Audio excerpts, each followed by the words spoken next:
자, 유가증권 이제 두 번째 부분인데요. 매도 가능 증권 이제 시작을 해볼게요. 미리 말씀드리지만 매도 가능 증권은 회계급수는 가장 기본 얘기만 등장을 해요.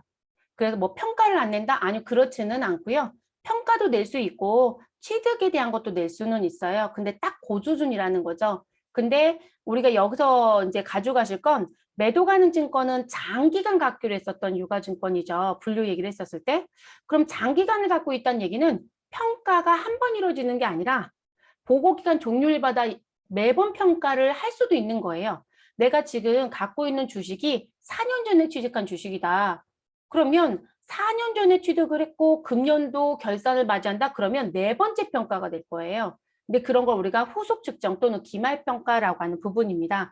그걸 어떻게 할 거냐는 고민을 해보셔야 돼요. 그래서 회계는 단순히 금년도에 사서 금년도 평가하는 정도의 수준의 문제를 낸다라면 세무는 과거에 샀던 유가증권을 올해도 갖고 있었다. 나 이거 평가할게. 그리고 매도 가능 증권이야. 어떻게 할래? 라고 묻는 거예요. 그래서 이 시험이 내는 방법이 조금 다른 것뿐인 거고요. 원리는 똑같은 얘기가 됩니다. 그래서 취득 원가와 그리고 우리가 단기 매매 증권에서 우리 유가증권 가지고 있으면 수익이 발생한다고 했었잖아요. 그 부분도 여기서 한 번 더 되짚어 볼게요. 매도로 그냥 용어만 바꾸는 거예요, 여러분. 자, 그리고 기말평가. 자, 그럼 매도 가능 증권의 취득 원가는 단기 매매 증권하고는 다르게 가야 되겠죠. 우리가 이런 얘기를 했었습니다. 자산의 취득 원가라고 하는 건 취득 원가라고 하는 건 무슨 부분? 내가 돈을 얼마 주고 샀습니다. 라고 했었던 매입의 금액이 있을 것이다. 그 매입의 금액에 취득과 관련하여 발생하는 부대 비용이 있으면 무엇해라? 가산해 주세요. 라고 얘기를 했죠, 여러분. 그쵸? 자, 다만 단기 매매 증권은 이 취득 시 부대 비용을 가산하지 말고 영업의 비용인 수수료 비용 처리하세요. 그 원리는 안 깨져, 여러분. 그럼 여기서도 똑같은 얘기겠죠. 취득하는 시점에 제공한 대가의 취득과 관련된 부대 비용을 무엇하셔라? 가산해서 우리는 취득 원가라는 게 나온다. 그럼 그 취득 원가가 이렇게 11만 원이라고 차변에 기록이 되는 거죠. 됐을까요? 그리고 유가증권 얘기가 나오면 무조건 머릿속에 뭐를 가져간다? 내가 사는 매입가액의 금액은 공정가치입니다. 라고 기억합니다. 공정가치라고 하는 건 시장에서 움직이고 있는 시가의 금액을 무엇으로 와야 된다? 취득 원가로 와야 된다. 라고 하는 부분. 그래서 시가의 금액이 공정가치인 거고 그 공정가치를 매입가액으로 봐야 된다는 부분.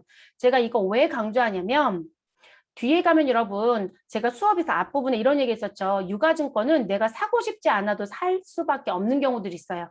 그러니까 일반적 유가증권을 내가 취득했다? 투자 목적이겠구나 이렇게 얘기하는 게 맞아요. 근데 우린 투자 목적이 없어요. 근데 유가증권은 사업하는 과정 중에 아니 무조건 살 수밖에 없더라는 거예요. 회사가 자동차를 샀더니 너가 네 명의로 취득을 하려면 무슨 부분? 아예 선취득세를 낼 수는 있지만 우리가 서류 접수는 한단 말이에요. 근데 뭐가 반드시 있어야 취득 등록이 끝나진다? 유가증권 매입 증서가 있어야 되거든요. 그럼 자동차라든지 내가 땅을 샀다, 토지를 샀다든지 내가 건물을 샀다라든지 우리 또 무슨 부분? 비행기를 샀다라든지 또는 뭐도 있을까 여러분? 배를 샀다, 선박을 샀다라든지 그러면 이런 자산을 취득하는 과정 중에는 내가 사고 싶지 않아도 살 수밖에 없더라. 누구를? 채권을. 이들을 너무 주식을 사는 게 아니에요. 채권을 삽니다. 근데 이 채권은 한 구자당 얼마짜리로 형성되어 있다. 액면가가 5,000원. 근데 재밌는 건 이런 거를 취득하는 과정 중에 구입하는 이 채권은요. 5,000원 주고 사야 돼요. 근데 이거 시장에 가면 5,000원이 아니거든요. 5,000원이 안 돼요. 근데 5,000원 주고 사야 돼요. 무조건. 몇 구자를 사오라고 얘기하니까. 그러면 이제 회계 처리하시라고 알려드렸더니 자꾸 5,000원을 회계 처리를 해요. 제가 분명히 유가증권의 금액은 뭐로 가야 된다고요? 공정가치요. 그럼 이게 한 구자당 5,000원인데 시장에 가서 시가를 물어보니까 4,000원이다. 그럼 유가증권의 금액은 얼마가 되는 것이다? 4,000원이에요. 5,000원이 아니라. 그래서 이걸 유가증권에 대한 이런 부분들을 어디서 배운다? 유형자산에서. 지금 제가 왜 그 고문하는 데가 있다고 했었죠? 거기 한 분이 모르겠어요. 어느 근무자인지 모르겠는데 자기 회사라고 자꾸 얘기했는데 제가 볼 땐 자기 회사가 아닌 것 같고요. 세무대리인 같은데 아이고 이렇게 해서 회계 처리가 될까? 근데 자격증에서 안 배우신 거는 맞기는 해요. 근데 이제 뭐를 물어보시냐면 이 유가증권 쪽을 내용을 물어보신 건데 그분 회계 처리를 다 5,000원으로 하셨어요. 자격증에서 안 배우진 않았을 거예요. 차이를 하셔야 된다고 배웠을 거예요. 근데 모두 다 5천 원 회계 처리해놨어요. 그리고 나서 이 5천 원과 4천 원의 차이만큼을 무엇으로? 유가증권 처분 손실로 다 처리해놨어요.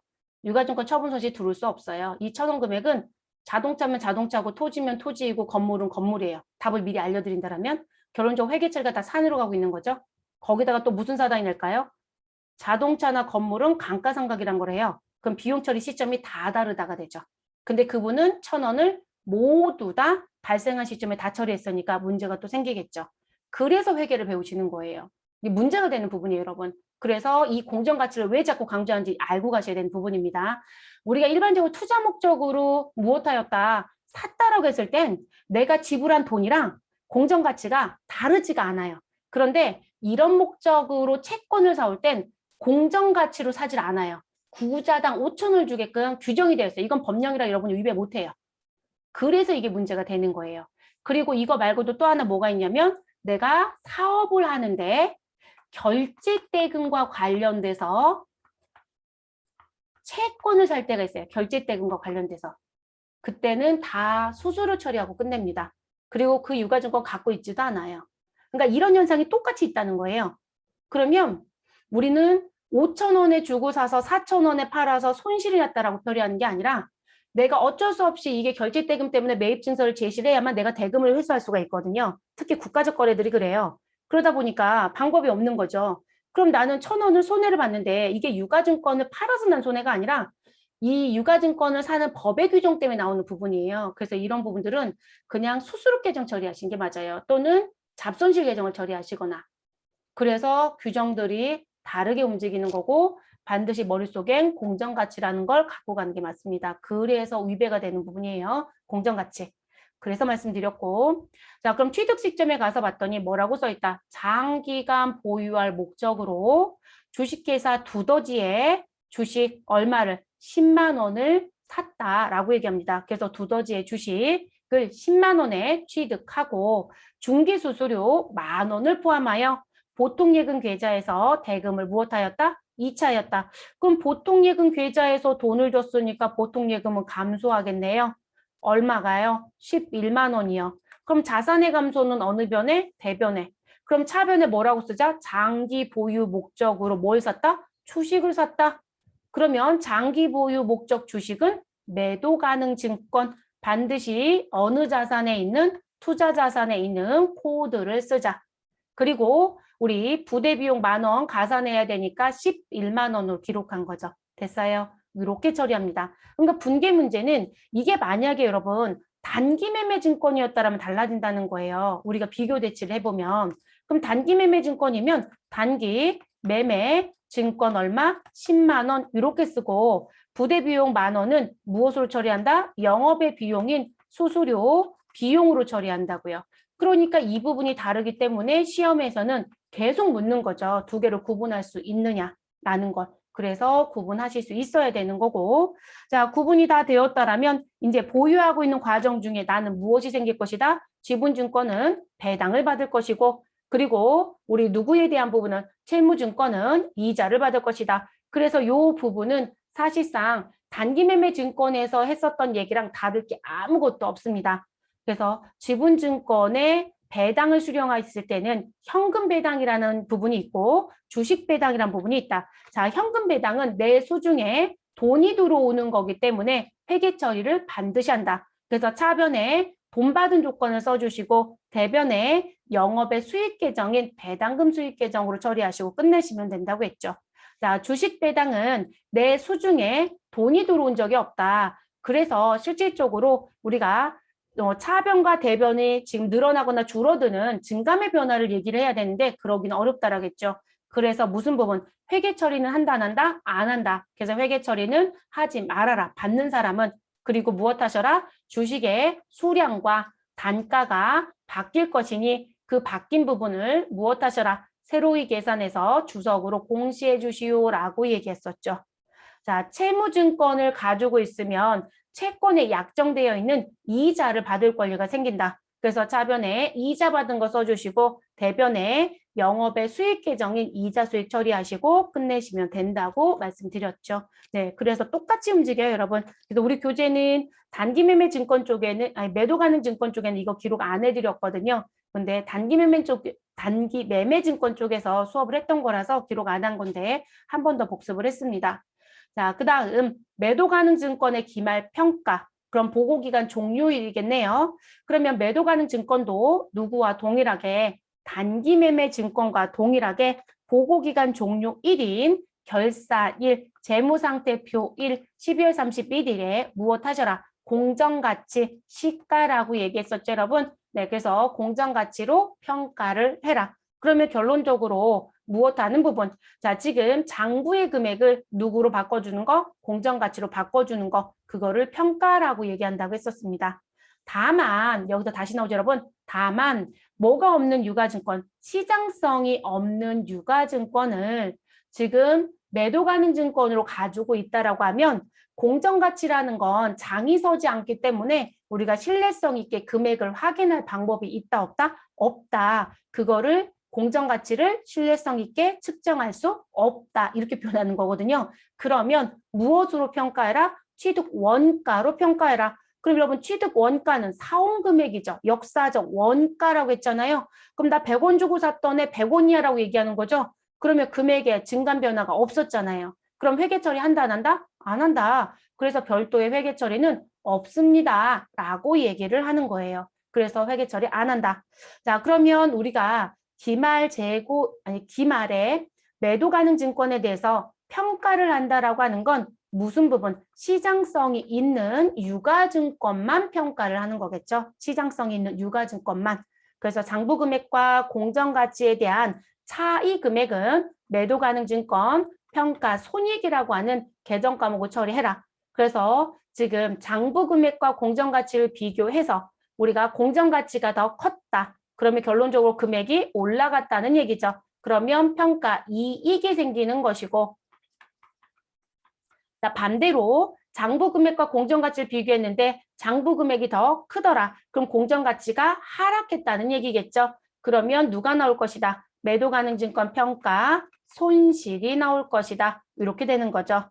그런데 이 계정 과목은 단기 매매 증권하고 다르게 손익계산서에 못 간다고 했어요. 그래서 손익계산서가 아니라 재무상태표 어디에? 자본. 자본 항목이 5개라고 했죠. 그 5개 항목 중에 어디에 간다? 기타 포괄 손익 누계.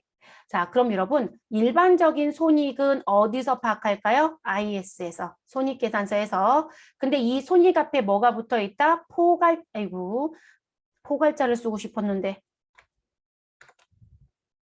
자, 우리가 일반적인 손익은 IS에서 확인할 수 있어요. 그런데 지금 보시면 포괄손익이라고 되어 있죠. 그쵸? 포괄손익. 그러면 이 포괄손익은 손익계산서에 등장했던 부분과 그리고 자본에 있었던 누가 합쳐진 걸 포괄손익이라고 한다? 우리 무슨 부분? 우리 기타 포괄에 있었던 거예요. 자본에 기타, 포괄, 손익으로 있었던 게 합쳐지면 포괄손익이라고 얘기해요. 그래서 우리가 손익계산서에 가면 그 손익에서 얘기할 때 일반적인 손익은 그냥 수익과 비용의 차이만큼의 손익이다. 그런데 포괄손익이다라고 하면 그 손익의 성격을 갖고 있는 전체를 묶은 것이다. 이렇게 표현하거든요. 그러면 어디에 있는 손익계산서의 손익과 자본에 있는 기타 포괄 손익 누계액이 합쳐진 걸 포괄 손익이라고 해요. 우리 왜 가끔 포괄 손익을 볼 때가 있거든요. 그래서 기타 포괄 손익 누계액이 있었던 거 가지고 와서 가감해서 포괄 손익이 얼마야 이렇게 표현하기도 하거든요. 그래서 프로그램이 들어가면 메뉴 탭이 있어요, 여러분. 탭으로 형성이 되어 있어요. 손익계산서 안에. 그게 이제 그렇게 쓰는. 그래서 지금 저희는 기타 포괄이에요. 기타 포괄. 그냥 포괄 손익이 아니라. 그래서 이렇게 움직이는 부분이요. 그럼 이제 회계 처리를 해야죠, 여러분. 그러면 최초의 회계 처리. 그러니까 나 금년도에 매도 가능 증권 샀어. 그리고 기말을 처음 맞이했네. 이렇게 얘기하는 거예요. 그럼 최초 평가죠. 그리고 이제 다음 년도에 또 그 매도 가능 증권을 갖고 있어요. 그럼 두 번째 평가하겠네요. 그 다음 년도에 또 가지고 있어요. 그러면 또 평가를 하겠죠. 이해되셨어요, 여러분? 그래서 이렇게 오랫동안 가지고 있으면서 평가가 지속적으로 이루어지면 그런 걸 재평가한다라고 얘기해요. 두 번째, 세 번째 평가를 재평가한다. 이런 표현을 얘기를 합니다. 자, 당해 연도 중 11만 원에 취득한 매도 가능 증권이 보고기간 종료일 현재 12월 31일 현재 공정가치는 12만 원이다. 그럼 여러분 11만 원에 취득해서 회계 처리를 하면 장부 금액이 얼마로 바뀌어 있다? 11만 원으로 바뀌어 있는 거잖아요. 그쵸? 근데 보고기간 종료일에 시장에 가서 시가를 확인해 보니 공정가치는 얼마이다? 12만 원이다. 자, 그럼 여러분 우리 평가라고 하는 건 공정가치로 무엇하는 거? 바꿔주는 게 평가라겠죠? 그럼 11만 원짜리가 12만 원이 되려면 우리는 차이 금액인 만 원만큼 무엇 해주셔야 된다? 증가시켜 주셔야 된다. 누구를? 자산을. 그리고 반대편에 평가 이익을 쓰면 되겠죠. 그래서 매도 가능 증권 11만 원짜리가 12만 원이 됐다라고 하는 거니까 그대로 움직여 주시면 됩니다. 그래서 2021년도에 우리 11만 원 주고 산 부분, 그러면 저희가 취득 원가로 회계 처리를 해서 차변에 매도 가능 증권 11만 원이라고 회계 처리를 했고, 자, 그 부분이 장부에 조회가 되고 있다 이 얘기인 거죠. 그래서 장부에 조회된 11만 원의 금액이 12월 31일 공정가치 12만 원과 비교했다는 얘기죠. 그래서 우리는 시가가 상승 얼마? 만 원만큼. 그러면 자산을 만 원만큼 증가시켜 주시고, 그리고 이것으로 인해서 우리는 사실 이익이 난 것처럼 정리하자. 근데 그 이익은 사실 시장에 가서 팔지 않는 한 여러분 실현이 된 걸까요? 실현이 안 된 걸까요? 실현이 되었다, 실현이 안 되었다. 여러분 실현이 안 된 게 맞죠? 그쵸? 그래서 지금 이 부분은 오랫동안 끌고 다니면서 지금 다음 연도에 가서 또 평가하고 그 다음 연도에 가서 또 평가하고 계속 이렇게 팔기 전까지는 계속적인 평가를 할 거라는 거예요. 재평가라는 걸. 그러다 보니까 이렇게 재평가가 계속되는 부분에 대해서는 실현이 되지 않았기 때문에 무엇하지 않겠다. 손익계산서에 보내면 안 된다라고 얘기를 하는 거예요. 그래서 손익계산서에 보내지 말고 그럼 미실현에 대한 부분, 실현하지 않았어서 실현 앞에 미자를 붙여요. 그래서 아직 실현하지 못한 이런 미실현에 대한 부분, 그런데 이익인지 손실인지에 대한 부분은 나왔고요. 그리고 내가 끌어는 안고 있는 거예요. 그래서 그런 걸 미실현 보유손익이라고 합니다.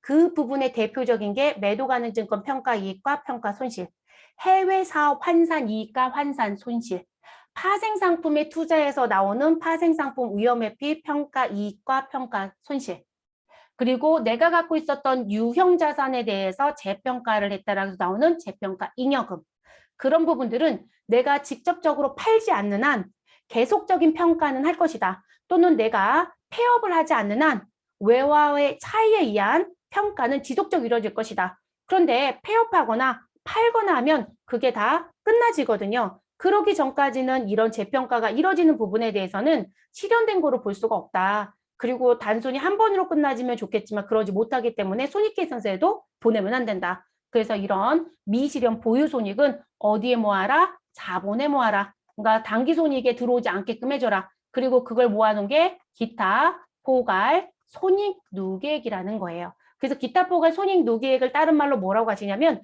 미실현 보유손익이 모여있는 항목입니다. 라고 하는 게 그래서 나온 부분입니다. 그래서 이 대표적인 게 매도 가능 증권이에요, 여러분. 매도 가능 증권. 그러면 이익은 발생했지만 우리는 미실현으로 보기 때문에 손익계산서에 무엇한다? 못 간다. 그러니까 아예 여러분들이 미실현 보유에 대한 부분이다라고 같이 가지고 가시면 조금 더 편안하실 것 같아요. 그래서 자산을 증가시키고 미실현 보유 손익에 대한 부분, 이익이 발생했다라고 정리해라. 그래서 차변에 자산의 증가 만 원을 기록하시고 대변에 미실현 보유 손익인 기타 포괄 손익 누계액에 있는 매도 가능 증권 평가 이익 만 원을 기록하시면 되겠습니다. 그래서 자본으로 보냅니다. 자본으로. 자, 그리고 이제 반대 사건을 봐야죠, 여러분. 자, 장부 금액이 무엇하다? 공정가치보다 더 크더라. 그럼 결론적으로 장부 금액이 먼저인 거니까 가격이 떨어졌다는 얘기겠죠.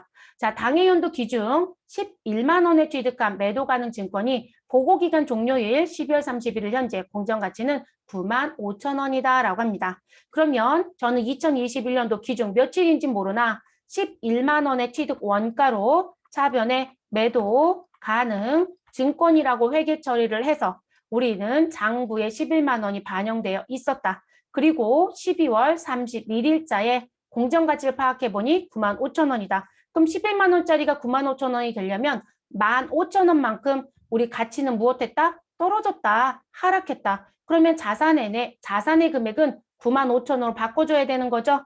그러니까 자산을 무엇하셔라? 감소시켜라. 그리고 그와 관련된 실현, 보유, 손익이 무엇되었다? 발생되었다. 이렇게 얘기하시면 되겠죠. 그렇죠? 보유 손익이. 그래서 손실 발생 금액을 어느 변에? 차변에 기록을 합니다. 자, 그래서 매도 가능 증권 15,000원 감소, 매도 가능 증권 평가 손실 15,000원을 발생시키는 것처럼 기타 포괄 손익 누계에게 갑니다. 근데 여러분 재밌는 건요. 얘가 자본이잖아요. 그쵸? 근데 자본은 최초 자리가 어디죠? 여러분 제가 이렇게 말씀드렸을 거예요. 자기 자리가 정해져 있다. 그쵸? 계정 과목은 그러면 자본의 자기 자리는 어디이다? 대변이다. 그쵸? 대변이 자기 자리였어요. 그래서 자본이 증가되어야만 무엇한다? 감소라는 게 있을 수 있다. 이렇게 얘기했었죠? 근데 여러분 그렇지 않은 것도 있어요. 자본은. 자, 무슨 얘기냐면 자본은 자기 자리에서 증가를 하고 감소되는 사건과 관계없이 무슨 부분? 남의 자리인 쪽에서 감소의 성격인 계정들이 먼저 생겨요. 이런 아이들이 있어요. 그게 누구이다? 우리 5개 항목 중에요. 자본 조정에도 그런 계정이 있고요. 그리고 지금 배우는 기타, 포괄, 손익 누계에게도 무슨 부분? 최초에 등장하는 자리가 어느 변이다? 차변이다. 남의 자리에서 우리 등장을 처음 하는 경우도 있다. 그러면 이들은 자본을 무엇하는 계정의 성격을 갖고 있다? 깎아먹는 애구나. 그런데 여러분 앞에서 자산이나 부채나 수익이나 비용은 깎아먹는 성격이면 관련된 애들한테 직접적 영향을 주거나 쫓아다닌다고 했잖아요. 얘는 쫓아다니진 않아요. 대신에 여러분이 재무상태표를 열었거나 자본 변동표를 열었는데 이상하다. 금액 자리에 이렇게 가로친 금액들이 있어요. 라고 하시면 얘 최초 등장했던 자리가 차변이구나. 그러니까 자본의 총계를 무엇할 것이다? 감소시킬 것이다. 그래서 자본 조정과 기타 포괄 손익 누계액은 자본의 무엇을 총계를 무엇하는 감소시키는 성격의 계정이 있다 없다? 있다. 그래서 얘는 마이너스 성격의 계정이에요, 여러분. 그런데 얘를 차감이라고 만들지는 않아요. 원래 이쪽에 등장을 시키고 언제 재평가할 때 없애거나 또는 팔면 없애거든요. 그래서 우리 자본 같은 경우는 최초 등장 자리가 감소로도 등장할 수 있어요. 그래서 이게 조금 특이점이에요. 자본이 갖고 있는 또 하나의 특이점. 그래서 마이너스의 성격을 가지고 있다라는 거. 그래서 자본의 총괄을 무엇한다? 감소시킨다. 당연히 차변에 있으니까 감소시키겠죠. 그래서 이렇게 갑니다. 자, 그 다음 거 넘어갈게요, 여러분. 자, 요 부분이 교재 페이지 몇 페이지로 넘기시면 86페이지 넘기시면 자, 교재 페이지 86페이지 넘기시면 텍스트 3줄이 있을 거예요. 그 텍스트 3줄 얘기입니다. 근데 요 부분하고 관련된 요 내용은 교재 어디에도 없어요, 여러분. 제가 설명드리려고 이거 텍스트 만든 거예요. 그래서 지금 여러분들한테 공유해드린 그 PDF 파일 중에 4개 슬라이더 중에 요 내용이 들어가져 있을 겁니다. 그래서 이 부분의 내용은 같이 보시면서 하세요. 이거 제가 설명하고 있는데 언제 쓰실 거예요? 어차피 뭐 유튜브에 올려드리면 정지시켜 놓고 보시면 되긴 하겠지만 그래서 나온 부분. 그리고 그냥 보세요, 여러분. 그리고 나서 이해하고 끄덕끄덕 하실 수 있으면 정리는 유튜브에 올려두면 그때 정리하셔도 되시니까. 자, 그러면 가볼게요. 자, 최초평가는 아까처럼 정리하시면 돼요. 근데 여러분, 장기간 가지고 있기 때문에 이 유가증권, 매도 가능 증권은 우리가 평가를 기말 때마다 매번 하더라는 거예요. 그러다 보니까 뭐가 되더라? 재평가라는 용어가 계속 들어오더라. 그래서 재무상태표, 기타 포괄 손익 누계에게 계상되어 있는 매도 가능 증권 평가 손익은 차기에 재평가를 하게 되면 그때 이 부분을 반드시 고려해야 된다. 그래서 무슨 부분? 장부가액보다 공정가치가 하락이 있었다라고 하면 매도 가능 증권 평가 손실을 계상을 해야 되는 게 맞다. 그렇죠, 여러분? 장부가액이 100원이고요. 공정가치가 90이라고 하면 우리는 10만큼 하락했네요. 그럼 10만큼 우리 매도 가능 증권 평가 손실이 발생됐어요 라고 쓰는 게 맞죠. 그런데 매도 가능 증권 평가 손실의 반대 성격이 무엇이다? 평가 이익이란 말이에요. 그래서 매도 가능 증권 평가 이익이 장부에 무엇되어 있으면 계상되어 있으면 그러면 여러분 무슨 얘기일까요? 나 기타 포괄 손익 누계의 재무상태표를 열어보니까 여기 가니까 무슨 부분? 평가 이익이 과거께 벌써 써 있었네. 그러면 손실을 먼저 정리하는 게 아니라 먼저 써주는 게 아니라 무슨 부분? 이 평가 이익과 무엇해라? 이 계상되어 있는 부분과 먼저 상계를 해라. 그리고도 평가 손실이 남는다라면 그거를 처리해라. 이렇게 얘기합니다. 그러면 제가 지금 기타 포괄 손익 누계에게 평가 이익이 얼마 있었니? 라고 물어봤더니 저요 7이 있던데요. 이거는 전년도의 평가 때문에 나왔던 거예요. 라고 얘기합니다. 그러면 우리는 평가 손실 10을 장부에 쓰기 전에 누구를 먼저? 평가 이익 7을 먼저 무엇한다? 없애라. 그게 상계죠. 그리고도 얼마 남아요, 여러분? 그럼 10과 7이 만나면 우리는 그리고도 3이 남네요. 그러면 3만큼만 뭐로 간다? 평가 손실로 간다예요. 이걸 매해마다 하셔야 돼요. 그래서 이제 저희가 가끔 무슨 부분을 봤더니 재무제표가 필요해서 이제 봤더니 재무상태표에 어디에 가서 봤더니 자본에 가서 봤겠죠, 여러분? 그래서 재무상태표를 오픈했습니다. 그리고 자본에 갔습니다. 그리고 그 자본에 어디에 갔더니 기타 포괄에 갔겠죠. 그래서 기타 포괄 손익 누계에게 갔습니다. 그런데 이 기타 포괄 손익 누계에게 여러분 이렇게 두 개 계정이 같이 보이더라는 거예요. 매도 가능 증권 누가 있다? 평가 이익도 있고 그 금액이 얼마가 있고 3이 있고 아유 우리 아까 썼던 거로 갈게요. 여러분 7이 있고 그리고 매도 가능 증권 평가 누가 있더라? 손실이 있더라. 그런데 그 부분이 10이 있다고 써 있더래요. 그러면 결과는 똑같아요. 아까 제가 무슨 장부금액 100, 공정가치 90, 하락 얼마 10. 자, 그런데 평가이익 기존에 갖고 있었던 거 7이 있으니 손실은 3만 들어오면 된다. 이렇게 얘기를 했잖아요. 그러면 결론적으로 이익과 손실이 나면 여러분 제가 지금 이익과 손실 부분 얘기할 때 손실은 마이너스이고 이익은 플러스라고 말씀을 드렸으니까 그러면 우리가 플러스와 마이너스를 만났다라고 지금 얘기를 해보면 결론적으로 남는 건 마이너스 얼마만 3만 남아요. 그러니까 손실 3이다라는 거하고 결론은 똑같거든요. 그런데 우리가 회계처리 규정에 들어가서 봤더니 어떻게 하라고 되어 있다? 야, 그렇게 하는 게 아니라 결과만 정리하라고 얘만 장부에 보여줘야 된다고 이렇게 얘기했다는 거예요. 근데 여러분 제가 재무상태표의 자본을 열어서 기타 포괄 손익 누계에 갔더니 매도 가능 증권 평가이익 7과 매도 가능 증권 평가 손실 12 두 개가 다 같이 보인다고요.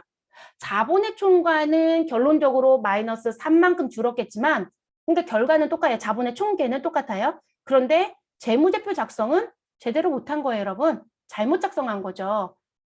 이해되셨어요? 그래서 매도 가능 증권 평가 손실과 매도 가능 증권 평가 이익이 재무상태표를 열었을 때 동시에 들어올 수는 없어요. 이해되셨어요? 반드시 무엇 되어야 된다? 우리 두 개가 상계가 돼서 잔액 하나만 남아야 되는 거예요. 결론적으로. 잔액 하나만 남아야 됩니다. 그렇게 기억하신 게 맞아요. 그래서 두 개가 동시 기재가 되면 왜 그런지 원인을 꼭 찾아야 될 겁니다. 두 개가 동시에 기재가 될 수는 없어요. 그리고 우리는 다 삼성 주식이었다? 말도 안 되는 얘기라는 거예요. 이해되셨어요? 우린 지금 현대 주식이었다? 우린 지금 상장, 비상장이 중요한 게 아니라 한 회사의 주식을 가지고 있었고 매도 가능 증권을 표시했는데 그 매도 가능 증권에 같은 회사 주식의 이익과 손실이 두 개가 동시에 보인다는 거예요. 그럴 수는 없다고요. 반드시 두 개 중에 하나만 기재가 되어 있어야 정상적인 부분입니다. 그건 누구 때문에? 우선상계 규정이 있기 때문에 그렇습니다. 그러면 지금 나와져 있는 이 재평가의 박스 내용을 보시면 자, 티드 원가는 2020년도에 10만 원 주고 샀습니다. 자, 그래서 저는 요 10만 원에 대한 회계 처리를 해놨겠죠. 그래서 이 티드 원가가 장부 금액으로 일단 바뀌겠죠. 그리고 나서 2020년도 12월 31일자에 공정가치가 얼마이다? 11만 원이라고 얘기를 합니다. 11만 원. 그래서 11만 원으로 평가가 이루어지겠죠. 그럼 여러분 10만 원이었던 요게 이제 회계 처리가 끝나면 장부 금액으로 바뀌는 거죠. 그리고 우리가 시장에 가서 시가를 파악했더니 얼마이다? 11만 원이다. 그러면 시가가 얼마 상승했다? 만 원. 그럼 여러분 이거 만 원 상승한 것만큼 우리는 2020년도에 회계 처리 한다 안 한다? 하겠죠, 여러분. 그래서 자산 얼마? 만 원 증가시켜 주시고요. 그리고 매도 가능 증권 평가에 의한 이익이 얼마가 발생했다고? 만 원이 발생했다고 회계 처리를 당연히 하시겠죠. 그래서 회계 처리를 합니다. 그러면 저는 지금 재무 상태표를 열었을 때 이 부분이 반영이 돼서 정리가 되어 있어야 되겠죠. 그래서 우리는 2020년도 12월 31일에 차변의 매도 가능 증권 10,000원, 대변의 매도 가능 증권 평가이익 10,000원을 분괴를 했다는 거죠. 자, 이 상태에서 재무 상태표를 열어보면요. 재무 상태표를 열어보면 이번엔 T 계정으로 쓸게요, 여러분. 우리 어떻게 보일 것이다. 자산 쪽에 매도 가능 증권은 얼마로 바뀌어져 있을까요? 매도 가능 증권은 10,000원짜리가 10만 원짜리가 10,000원의 증가가 있었으니까 11만 원으로 바뀌어 있겠죠, 여러분. 그쵸? 자, 그리고 우리 어느 부분 부채가 있고 그리고 또 누가 있을 것이다? 자본이 있을 것이다. 그리고 자본의 기타 포괄 손익 누구에게 갔더니 매도 가능 증권, 평가, 이익이라는 자리가 있겠죠, 여러분. 그 자리에 얼마가? 10,000원이 기록되어 있겠죠. 이익이니까 여러분 양수의 성격이니까 가로를 제가 표시할 이유는 없겠죠. 됐어요, 여러분? 이렇게. 그러면 요 매도 가능 증권 11만 원짜리는 우리가 주석에 뭐라고 써놓을 것이다. 주석에 나 얼마 주고 샀던 애요 라고 해서 취득 원가를 기록해서 관리를 합니다. 그래서 취득 원가는 얼마였다? 우리 10만 원짜리였다. 그런데 여러분들이 회계 처리를 하고 이 지금 제가 일부러 화살표 쓴 거 빼고요. 그건 주석에서 보는 거니까 재무 상태표만 보고도 여러분이 파악해야 되는 게 뭐냐면 아, 자본에 갔더니 평가이익 10,000원 있었어? 아, 그럼 얘 원래 얼마 주고 샀던 애? 10만 원 주고 샀던 애네 라는 보는 요령은 있어야 되는 거예요. 회계 처리를 했다라면 그 회계 처리 되기 전의 상황이 어땠는지도 아셔야죠. 그러면 아, 지금 10만 원 주고 샀고 이익이 10,000원이던 금액이 10,000원만큼 증가했구나. 이렇게 유추할 수 있어야 된다는 거죠. 자, 그리고 나서 우리 몇 년도에 다음 연도 2021년도 12월 31일에 우리 보유하고 있었던 매도 가능 증권에 대해서 또 재평가가 이루어졌습니다. 시장에 가서 공정가치를 파악해 보니 공교롭게도 가격이 떨어졌답니다. 그래서 전년도에는 가격이 올랐지만 올해는 가격이 오히려 떨어졌더라. 그래서 11만 원으로 장부에 기록되어 있는 금액이 얼마? 8만 원이 되더라. 그럼 시가가 3만 원만큼 무엇하였다? 하락하였다. 그러면 우리는 3만 원만큼 무엇하시라? 자산을 감소시켜라. 그리고 손실은 얼마가 났다고 표현할 것이다. 3만 원이 났다라고 표현할 거라는 거죠. 그런데 자, 뭐라고 얘기하냐면 지금 여기다가 손실 3만 원을 쓰는 게 아니라 원래 너 얼마 주고 샀더니 10만 원이요. 그쵸? 원래 10만 원 주고 샀어요, 여러분. 그쵸? 근데 이 10만 원 주고 샀던 취득 원가 10만 원짜리가 금년도에도 또 평가를 했다는 얘기거든요. 재평가를 또 했다. 그래서 10만 원짜리가 지금 현재 시장에 가서 가격을 물어보니 얼마이다? 8만 원이다. 그러면 제가 12월 30일에 가격만 물어본 게 아니라 즉시 팔아버리면 저는 사실상 얼마 손해를 봐요? 즉시 판다라고 가정을 세우면 즉시 처분하겠다. 이렇게 얘기해요. 그럼 손해는 얼마 본다? 2만 원 손해 보는 거 아니에요, 여러분? 그러면 장부에 남겨지는 건 이런 식으로 재평가가 되면 가격은 지금처럼 올라갈 수도 있고 내려갈 수도 있는 게 지속적으로 계속 들락날락 하더라는 거예요, 재평가할 때도. 그러면 그 장부에 재평가에 의해서 금액이 들락날락 하는 걸 계속 쓰는 게 아니라 최초에 산 금액이랑 최종적인 평가 금액, 공정가치 금액 두 금액의 차이만큼만 장부에 보여주면 된다는 거예요. 그러니까 취득원가가 10만 원이었고 지금 평가하는 금액이 8만 원이어서 실질적으로 즉시 팔으면 2만 원의 손해인 거거든요. 그러면 그 가정하에 나오는 금액만 장부에 남겨라. 그러니까 지금 장부에 써있는 11만 원 중에서 8만 원으로 바뀌려면 3만 원을 줄여주는 건 맞죠. 그럼 대변에 자산의 감소 3만 원을 기록하고 그리고 우리 어느 변에 있었던 거 대변에 있었던 평가 이익을 무엇해라? 우선 상계해라. 그러면 최초에 취득했던 금액과 지금의 공정가치 차이인 2만 원만큼만 무엇할 것이다? 장부에 남을 것이다. 됐어요, 여러분? 그래서 그 금액만큼만 평가 손실이 돼요. 그럼 여러분 이 회계 처리를 하고 나면 재무상태표를 열어봤을 때 여러분 어떻게 바뀌겠어요? 우리 매도 가능 증권 금액은 매도 가능 증권의 금액은 얼마로 바뀔 것이고 11만 원에서 3만 원 빠졌으니까 지금의 공정가치인 8만 원으로 바뀌죠. 그리고 어디에 가서 보니 우리 자본에 가서 보니 그리고 매도 가능 증권 평가 이익은 보일까요? 안 보일까요? 상계 처리했어요, 여러분. 이거는 없어지는 거죠. 그렇죠? 그러니까 재무상태표에는 평가 이익이 더 이상 있질 않아요. 그리고 누가 들어올 것이다? 평가 손실이 들어오는 거예요. 평가 손실 얼마? 2만 원. 근데 얘는 음수니까 이렇게 가로가 쳐지겠죠. 그러면 여러분 재무제표를 보고 아 원래 10만 원 주고 샀던 애구나. 이렇게 추정이 된다는 거예요. 이해되셨어요? 그래서 실제 내가 지금 시장에 즉시 팔아버리면 주가가 떨어졌기 때문에 하락했기 때문에 사실상 손해를 보고 파는 거거든요. 그러면 그 손해 날 금액만 써라. 이익 날 금액만 써라. 이렇게 얘기하는 거예요. 재평가할 땐. 이해되셨어요? 그래서 항상 자본에 남겨지는 기타 포괄 손익 누계액은 무슨 부분? 취득했던 금액과 지금 평가하는 금액의 차이만큼만 남겨라. 그리고 그것만 등장해야 된다. 이렇게 되는 부분. 그것 때문에 우선상계라는 표현을 씁니다. 됐을까요? 만약에 이럴 수도 있어요, 여러분. 지금 저는 우선상계 설명해야 되니까 전년도엔 이익 났고 금년도엔 손해 났어요 라고 해서 보여드렸지만 계속 이익이 날 수도 있지 않을까요? 시가가 계속 상승될 수도 있잖아요, 여러분. 그럼 무엇 할까요? 기존에 있던 평가 이익에 차곡차곡 쌓겠죠. 근데 계속 손해가 나고 있다. 그럼 기존에 났던 손실을 계속 쌓고 있겠죠. 그런데 그 차이를 따져보면 최초의 취득 원가와 지금의 공정가치 차이만큼 누적적으로 쌓고 있는 거예요. 실제로. 그래서 이렇게 정리하는 겁니다. 잊어버리지 마세요. 여러분 세무가 이 문제를 내는 거예요. 그러니까 회계는 회계 1급 교재에 있는 딱 고수준까지만 낸다고요. 우선 상계한다는 건 물어봐요. 네, 그건 물어봅니다. 사지선다로 물어볼 수 있습니다. 그런데 분계 문제는 전산 실무 문제는 요런 문제는 세무급수부터 출제를 합니다. 그리고 세무에서 사랑하는 문제예요. 정말 열심히 내거든요. 그래서 이게 세무 쪽에서 내니까 잊어버리지 않아야 되는 부분이세요. 그러니까 회계 때는 살짝 내려놔도 되지만 세무 때는 내려놓으시면 안 돼요. 네. 그리고 이 유가증권 쪽 문제는요. AT가 좀 더 쉬워요. 네, AT가 이론은 어려울 수 있지만 이론은 다 물어보거든요. 근데 전산 쪽에서는 보편적으로 단기매매증권 치중이 조금 높아요. AT 시험은. 자, 그래서 우선 상계한다는 얘기 말씀드렸던 거 그 다음 넘어갑니다. 그럼 여러분 이제 반대 얘기해야죠. 그렇죠? 조금 전에 제가 보여드렸던 건 뭐 보여드렸어요, 여러분? 우리 기존에 이익 났는데 이번에 손실 났다. 그럼 어떻게 할래? 이렇게 보여드렸죠. 그럼 이제 제가 보여드린 건 뭘까요? 그 반대 얘기를 해야 되겠죠. 나 과거에 손실 났었거든. 근데 이번에 이익 났네? 그러면 어떻게 할 거냐? 똑같은 얘기를 하는 거죠. 그래서 지금 무슨 부분? 차기 재평가할 때 장부가액보다 공정가치가 무엇하게 되면 상승하게 되면 매도 가능 증권 평가 이익이 계상이 된다.